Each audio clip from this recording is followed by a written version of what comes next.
আসসালামু আলাইকুম সবাইকে গুরুকুল অনলাইন লার্নিং নেটওয়ার্কে আপনাদের সবাইকে স্বাগতম। আমার নাম সাদমান। আজকে আমরা ডিসকাস করব আইএলটিএস এর রাইটিং পার্টের টাস্ক 1 এর বিষয়ে। সেটার আমরা গাইডলাইনস গুলো জানবো। তো চলুন দেখা যাক আইএলটিএস রাইটিং গাইডলাইন। আইএলটিএস এর যে রাইটিং এর ফার্স্ট যে টাস্কটা থাকে সেটা হচ্ছে 20 মিনিটে ইউজুয়ালি হয়। সেটা নিয়ে আমরা আইএলটিএস এর রাইটিং গাইডলাইনসে আমরা কথা বলেছি। সেই ফার্স্ট টাস্কে হচ্ছে আপনাকে একটা দিবে, গ্রাফ দিবে বা ডায়াগ্রাম দিবে বা টেবিল দিবে বা যে কোনো কিছু দিতে পারে। সেটাকে আপনার অ্যাসেস করে আপনি পারফেক্টলি কিভাবে এটাকে ডেলিভার করছেন সেটাই হচ্ছে আপনার টাস্ক 1 এর মেইন অবজেক্টিভটা। সেখানে আমরা চলুন এখন দেখি পয়েন্টসগুলো। Task instructions, these are always the same for any academic task 1। So IELTS এর এটা জেনারেল হোক বা একাডেমিক হোক, টাস্ক 1টা সিমিলারই হবে। আর ইনস্ট্রাকশনসগুলো is pretty much similar. A statement that introduces the data. So এখান দিয়ে যেটা আমাদেরকে এখানে বোঝানো হচ্ছে সেটা হচ্ছে যে আপনাকে স্টেটমেন্ট যেটা দিচ্ছেন প্যাসেজ থেকে, সেখান দিয়ে কীভাবে আপনি ডাটাটাকে পারফেক্টলি বানাচ্ছেন, কীভাবে আপনি ডাটাটা হাইলাইট করছেন, সব কিওয়ার্ডসগুলো ইউজ করছেন, সেটির ব্যাপারেই হচ্ছে task 1। The data data itself presented in a chart, table or a diagram. এটা চার্টও হতে পারে, টেবিলও হতে পারে, ডায়াগ্রামও হতে পারে। এরপরে write a summary of the main trends and key details and make comparisons if possible. So ওইটাকে আপনার সামারি রাইট করা লাগবে। ফার্স্টলি আপনি দেখবেন যেখানে বুলেট পয়েন্ট দিয়ে হাইলাইট করবেন কি কি ছোট ছোট ডিটেলসগুলো আছে, সেই ডিটেলসগুলোকে হাইলাইট করে হচ্ছে আপনি সেগুলো থেকে ইম্পর্টেন্ট কিওয়ার্ডসগুলো নেবেন। তারপর দেখবেন যে এটাকে প্যাসেজে কীভাবে সুন্দরভাবে ইনস্ট্রাকশনালি সাজানো যায়, বা এটা যদি কোনো প্রসেস ডায়াগ্রাম হয় আপনাকে এটা স্টেপ বাই স্টেপ সাজাতে হবে। এটা যদি আপনার যদি কোনো কম্প্যারিজন হয় তাহলে আপনাকে এটা পারফেক্টলি কম্পেয়ার করা লাগবে। সেভাবে করে আপনি সুন্দরভাবে এটাকে কিভাবে সাজাচ্ছেন সেটা হচ্ছে আপনার টাস্ক 1-এ ডেলিভার করতে হবে। দেয়ার আর 6 টাইপস অফ ডেটা। আপনি যখন টাস্ক 1 করবেন এরকম 6 টাইপ থেকে আপনার কোশ্চেনটা আসবে, যেটা হতে পারে line graph, bar graph or charts, pi charts, tables, process diagrams or maps.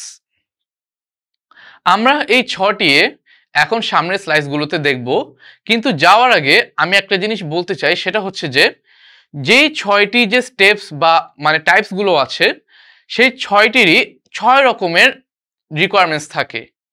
So আপনি যদি দেখেন যে ম্যাপস আছে বাট আপনি প্রসেস ডায়াগ্রামসে যদি দিয়ে দেন, ডিটেলসগুলো যদি দিয়ে দেন, তখন হবে কি ওই ফরম্যাটটা এক ফরম্যাটটা আরেক কোশ্চেন ইউজ করলে যে প্রবলেমটা আসবে সেটা হচ্ছে যে পুরো জিনিসটারই স্ট্রাকচারটা নষ্ট হয়ে যাবে। যেটা হচ্ছে আমি বলতে চাচ্ছিলাম, প্রসেস ডায়াগ্রামসের জিনিসটা আপনি ম্যাপসে ইউজ করলে জিনিসটা পরে প্রবলেমেটিক হতে পারে। ম্যাপসের স্ট্রাকচারটা প্রসেস ডায়াগ্রামসে যদি আপনি ইউজ করেন কম্প্যারিজন, তখন হচ্ছে প্রসেস ডায়াগ্রামসটা পুরো ফল্ট হয়ে যাবে, কারণ এখানে এটা ইউজ করা যাবে না। যেই ডায়াগ্রাম ওরা দিয়েছে সেই ডায়াগ্রামের স্ট্রাকচার অ্যান্ড মডিউল আপনারা সবসময় চেষ্টা করবেন ফলো করতে। তো চলুন কিছু কিভাবে কোন টাইপের কোশ্চেনগুলো হয় সেটা দেখা যাক। Line graphs describe changes to 6 different kinds of fuel consumption over a period of 50 years in the USA.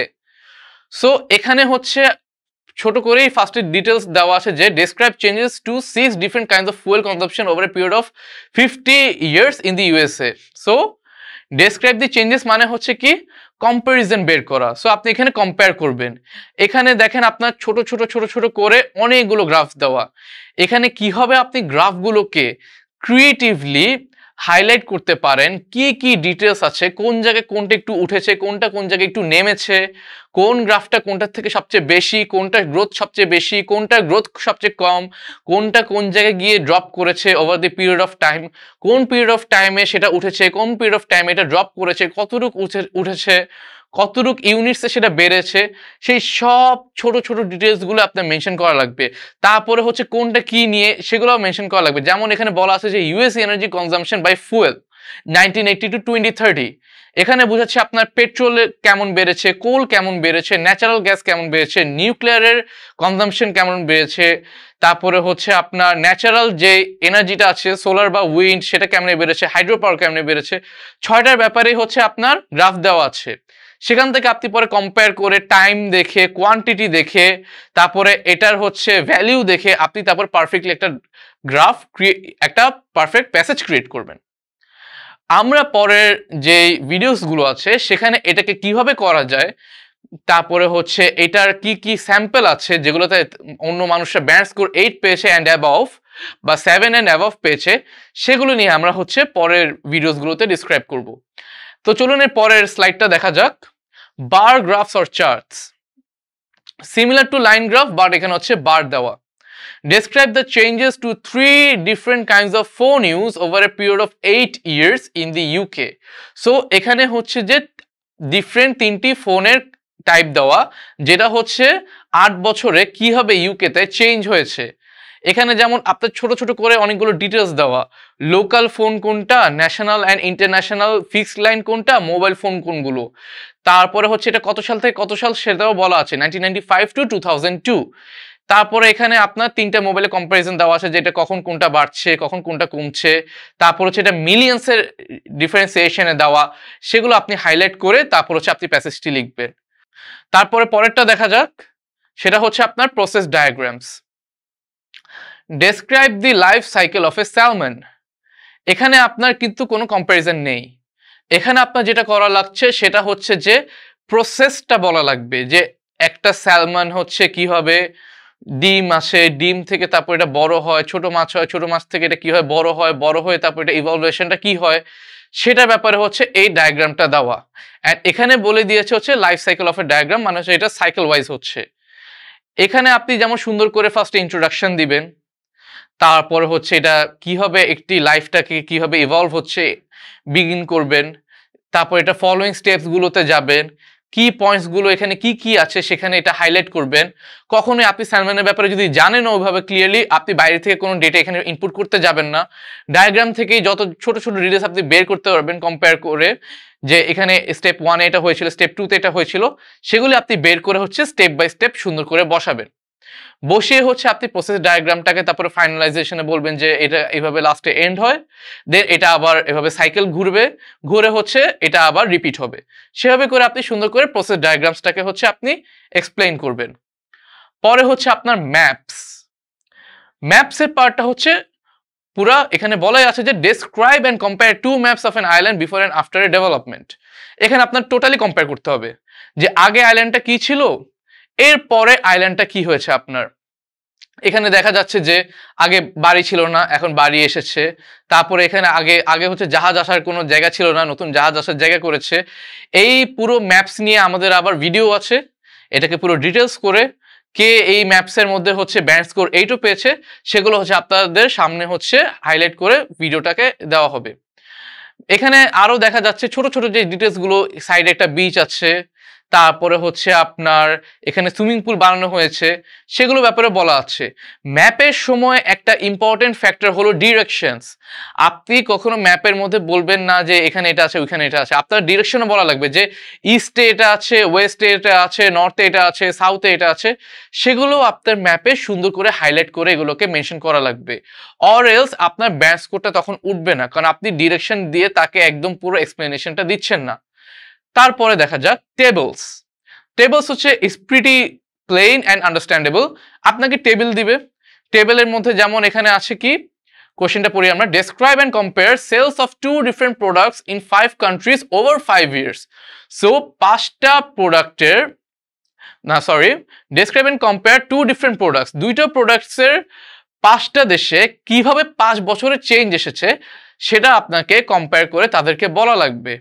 So এখানে মেনশনই করা আছে, the tables below give information about sales of fair trade labelled coffee. So coffee and bananas. So coffee and bananas নিয়ে এখানে কথা হচ্ছে in 1999 and 2004 in 5 European countries. So 5 বছরের মধ্যে 1999 থেকে 2004-এ কিভাবে এটা 5টা ইউরোপিয়ান দেশে এটার সেলস হচ্ছে সেটা নিয়ে এখানে বলা। Summarise the information by selecting and reporting the main features and make comparisons where relevant. So এখানে কম্পারিজন করতে হবে, ডিটেলসগুলো হাইলাইট করা লাগবে অ্যান্ড এভরিথিং। সেখানে যেমন কয়টা দেশ দেওয়া আছে, সেখানেও দেওয়া আছে হচ্ছে আপনার Switzerland, UK, Belgium, Sweden, Denmark. So 5টা দেশ দেওয়া আছে, 2টা হচ্ছে আপনার প্রোডাক্ট দেওয়া আছে। সেই 2টা প্রোডাক্ট হচ্ছে আপনার কফি অ্যান্ড ব্যানানা। 1999 ওরা কত ছিল? 1.53, 1.81, 0.8, তারপর 2004 ছিল হচ্ছে কফি সেকশনে 26, 2, 1.7 অ্যান্ড 1, আর এগুলো সব হচ্ছে আপনার মিলিয়ন্স ইউরোসে। সো 1.5 মিলিয়ন, তারপর 3 million, 1.8 million, 1 million and 0.8 million. So আপনার এগুলোও বলা লাগবে যে মিলিয়ন্সে আছে না বিলিয়ন্সে আছে না হান্ড্রেড অফ থাউজেন্ডস অফ ডলার্সে আছে নাকি থাউজেন্ডস অফ ডলার্সে আছে, সেগুলো আপনার কারেন্সি সহ এগুলোকে পারফেক্টলি মেনশন করা লাগবে। তারপরে হচ্ছে ব্যানানাসে কি হচ্ছে সেগুলো আপনার মেনশন করা লাগবে টেবিলসে। এরকম করে আপনি পরে ওভারঅল 2টাকে কম্প্যারিজন করবে যে এখানে কি চেঞ্জেস এসেছে টেবিল 1টাতে, যে কফিতে কি চেঞ্জেস এসেছে, ব্যানানাসে কি চেঞ্জেস এসেছে, সবগুলোকে আপনি হাইলাইট করে পরে একটা প্যাসেজ বানাবেন। সো এভাবে করে আপনি হচ্ছে এই গ্রাফগুলো, তারপর হচ্ছে ডায়াগ্রামস, টেবিলস এগুলোকে করবেন। এখানে অনেক কিছু চার্টগুলোকে সবগুলোকে পারফেক্টলি মেনশন করা হয়নি, সেগুলো নিয়ে আমরা সামনে ভিডিওস আনবো। ভিডিওস এনে তারপর আমাদের এগুলোকে এক্সপ্লেইন করা লাগবে, কারণ হচ্ছে এগুলোকে যখন আমরা এক্সপ্লেইন করতে যাব আপনার এগুলোকে আন্ডারস্ট্যান্ড করা লাগবে, এগুলোর প্যাসেজের স্যাম্পলস দেখা লাগবে, তারপরে আপনি বুঝতে পারবেন যে না এটাকে এভাবে কম্পেয়ার করা লাগবে, ওইটাকে এভাবে কম্পেয়ার করা লাগবে, এটাকে এভাবে প্রসিজিওর ওয়াইজ আনা লাগবে অ্যান্ড এভরিথিং। আমি যখন মনে আছে আমি যখন এটা পার্ট 1টা যখন ইউজুয়ালি লিখি তখন আমি ফার্স্টে মনে করতাম কি যে ছোট ছোট পয়েন্টসগুলো লিখেই আনসার দিয়ে দিলেই হয়ে যায়। পরে দেখলাম যে না, আমি ছোট ছোট পয়েন্টস দিয়ে লিখে এটাকে অনেক বড় করে লিখে আমি দিয়ে দিয়েছি, ওরা মার্কস দিচ্ছে না। এটার মেইন নিয়মই তখন আমি বুঝেছি যে বড় করে এটা আমার লেখা লাগবে না, বাট আমার যত পারি আমার এখানে পয়েন্টস ইনপুট করা লাগবে। যত বেশি আমি এখানে পয়েন্টস ইনপুট করব তত বেশি আমার এখান থেকে মার্কস অ্যান্ড ব্যান্ড তত বাড়বে। সেটার জন্যই রাইটিং টাস্ক 1-এ আমরা ওভারঅল দেখেছি যে যত পয়েন্টস ইনক্লুড করা যায়, এটা এখন কম্পেয়ার হোক বা অন্য টাইপের কোনো প্রসেস ডায়াগ্রাম হোক, ছোট থেকে ছোট পয়েন্টসগুলো হাইলাইট করে এগুলোকে এখানে ইনপুট করে তারপরে আমাদের ওয়ার্ডস বাড়াতে হবে। আমরা এমন না যে বাইরে থেকে কিছু এনে আমরা এখানে ইনপুট করব, কারণ বাইরে থেকে কিছু আনা তো যাবেই না, ওইটা আরও ইনকারেক্ট হবে। So always what you will do is put as much as points as possible taken from the diagram. যত ক্রিয়েটিভলি আপনি পারবেন, যত এটা নিয়ে অ্যানালাইজ করবেন তত দেখবেন আরো বেশি বেশি করে পয়েন্ট বের হচ্ছে। আর কিভাবে বের করা লাগে সেগুলো নিয়ে আমরা পরের ক্লাসে কথা বলবো। তো আজকের জন্য এতটুকুই, সবাইকে দেখার জন্য এতটুকু ধন্যবাদ। বন্ধুদের সাথে ফ্যামিলিদের সাথে এই ভিডিওটি শেয়ার করবেন, পেজের সাথে সাবস্ক্রাইব করে থাকবেন। Again thank you very much.